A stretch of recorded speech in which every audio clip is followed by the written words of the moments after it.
All right, today's lesson is on section 9.4, solving polynomials in factored form.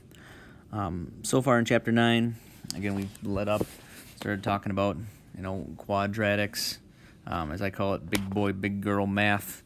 We're starting to solve things at a little higher complexity than linear equations. First three sections, we started doing like adding, subtracting polynomials and multiplying polynomials and things like that. And now we're going to start this section. We're going to start finally out getting to where we're going to solve polynomials. Well, where's an answer? Or so there's a problem, we're solving it by factoring or by solving some kind of quadratic equation is the way we're going to have to go about it. Comparing the stuff we've been doing to the stuff we're about to do.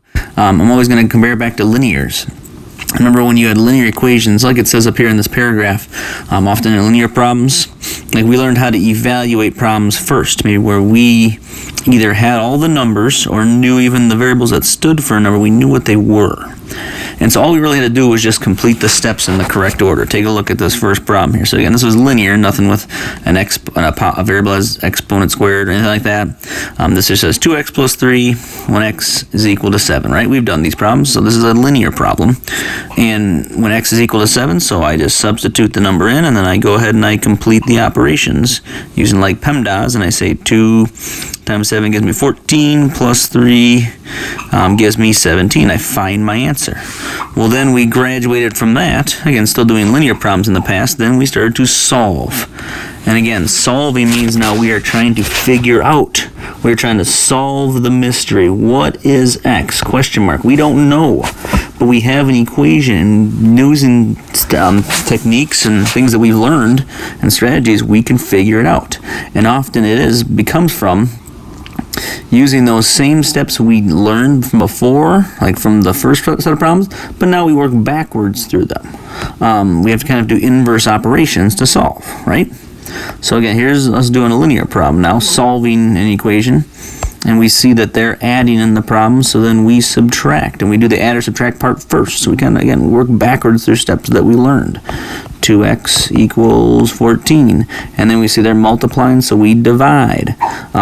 So you found in all these different types of linear problems, to be able to be well versed in them, right? You need to kind of be able to go forward and backward in both steps of both types of problems. Sometimes you just have all the numbers you need and you need to figure out what to do. Sometimes you're missing, you have an unknown and you have to figure out how to find the answer and know techniques to do that. We are starting now in section 9.4 to get more into these now. We're going to learn some techniques that will help us solve quadratic equations and find answers to a problem when it's an equation, or at least learn things that will help get us to that point. Now we're working on getting to the solving part.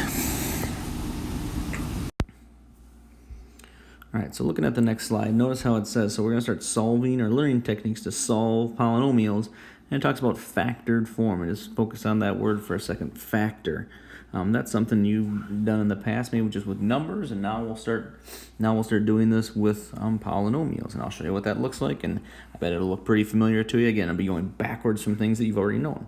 But let's just start with factoring, even just a number, just to get the concept down of what is factoring.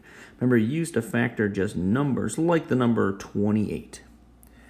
Factoring anything, factoring a number, or as we're going to do polynomials, is just breaking that number apart into its different factors, the things that multiply up to give us that original number, or original, as we're going to find out, polynomial.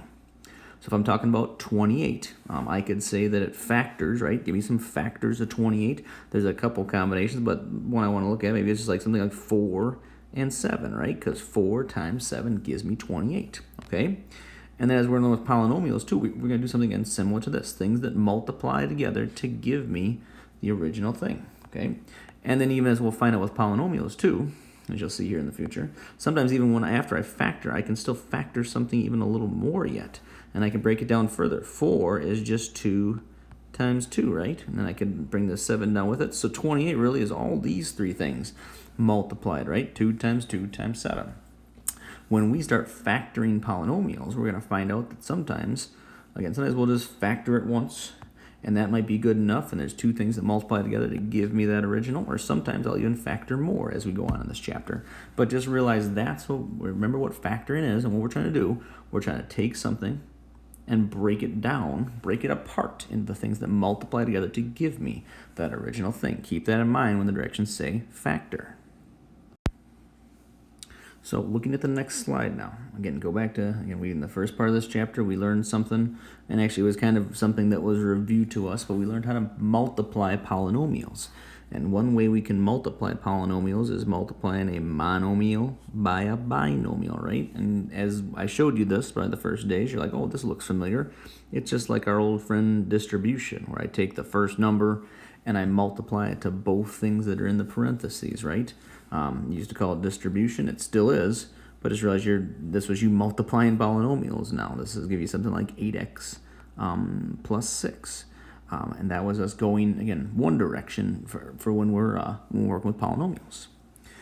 Well, like we talked about in the other slides, to solve polynomials, we often have to go backwards from things that we've done. At least we're going to use that. Just like we used to solve linears, you kind of go backwards from things that we've learned in the past. What if I say, again, this is your first step into it, but if there's a problem that says factor, and it says factor 8x plus 6, you're trying to break this thing apart, this binomial in this case, into things that multiply together to give me that.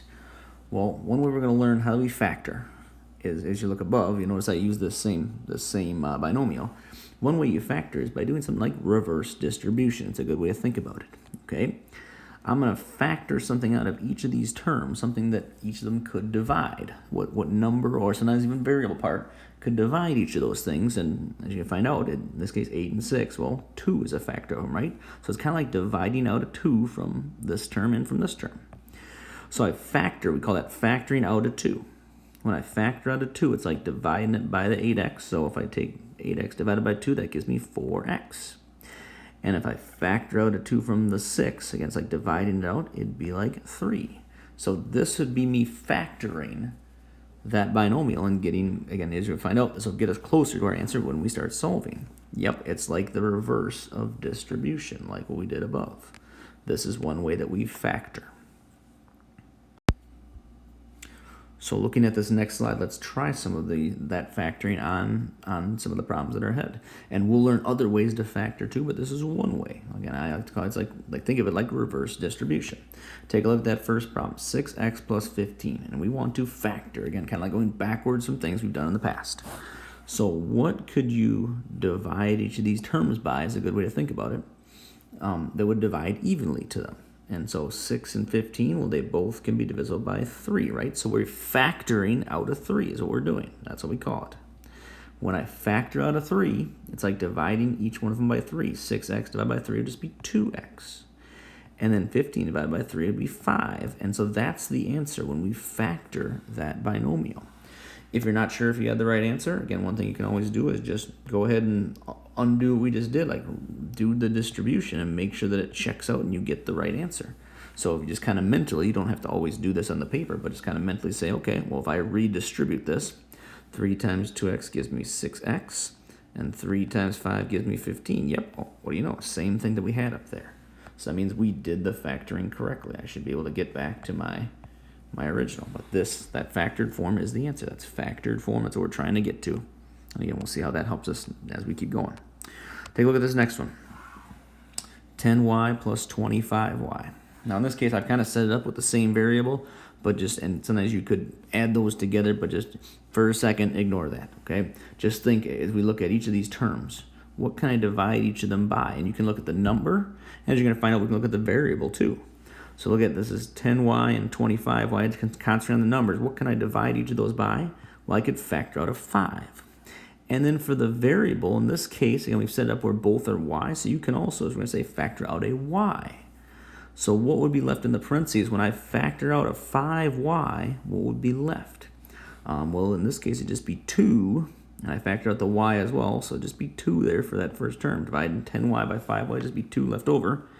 And dividing 25y by 5y would just be 5 as well. And again, right now I'll just leave that for, I know we would probably add the 2 and the 5 together and keep going. But again, just to show you how factoring works, that I can not only do a number, but I can also do variables as well. That's just something what you're going to look at when you go forward the next problems. And right now, if you want to do some of the problems ahead of me, go ahead. And then as I go through them, you'll see if you get the right answers. But you can try the problems first. Pause the video and see if you're getting them right. I'll continue here on number 3. Same thing, 8x squared plus 12x. So I'm going to factor out, I'm going to factor, in this case, the directions said, this binomial and find what can I divide each of those by evenly. And I need to use integers. I can't have like decimals or anything. And this one does factor nicely too. 8 and 12, I can factor out a 4, I think is the biggest number. We always do look to take the biggest number out. If I took out a 2, there's times when that wouldn't work out for us. You always want to factor out the greatest common factor. If you remember learning in the past about GCF when you do it with numbers, the greatest common factor is always what we're looking for. So yes, you could say 2, but you want to take out a 4. You always want to take out the biggest number. That's going to be the most helpful for us as we go on. You're going to find out. So I want to take out a 4 out of each of these. And also, this one's x squared and this one's x. So I can factor out 1x. As when I'm factoring out, this one there's 2 x's multiplied together. There's one of them here. So the most I can take out is 1x. Let's see what I get in the parentheses. So I'd be left with the parentheses 2x plus 3. And again, just double checking. Don't have to do this all the time, but just as you're first doing them, make sure it redistributes back to what you think it should. What should be the original. 4x times 2x would give me 8x squared, which is right. And 4x times 3 would give me 12x. So yep, that is the right answer. And so this must be what the correct factoring is for that one. All right, and they can take a look at that next one, number 4. So 18x to the third plus 45x to the fourth. So again, I want to take out the biggest possible number that can factor both those numbers first of all, and I believe it's a 9. 9 goes into 18 and 9 goes into 45. This is x to the third, this is x to the fourth. I want to take out the GCF, the greatest common factor, the most that I can factor out. And so what's common to both of these is 3 factors of 4. So I'm going to take out x to the third, okay? Or sorry, 3 factors of x. So I want to take out x to the third. That's the greatest factor that I can take out of the variables. What will I be left with? If I take 18x to the third divided by 9x to the third, I'd just be left with 2. And then factoring out a 9x to the third from this 45x to the fourth, I'd be left with 5x. And again, if I redistribute that, that should check out to be what my original was. Okay, taking a look at these last two. Again, if you have a little trouble, look at the number individually, look at the variables individually, and think, what can you take out? What's the biggest thing you take out of each one? 20 and 12, what's the greatest common factor each of those? I believe it's 4 in this case. And then x to the fourth and x squared. Well, I can take out x squared then, because that's the most that I can take out of each of those. I couldn't take out like x to the third, because this one is only x squared. Like, that'd be too much. So it wouldn't work out nicely. So if I do 4x squared, I can have left over here when I divide this by 4x squared, I get 5x squared for the first term, minus, and then for the second term, I just have 3. And I think that's it. 4x squared times in parentheses x, or 5x squared minus 3. All right, and that last one.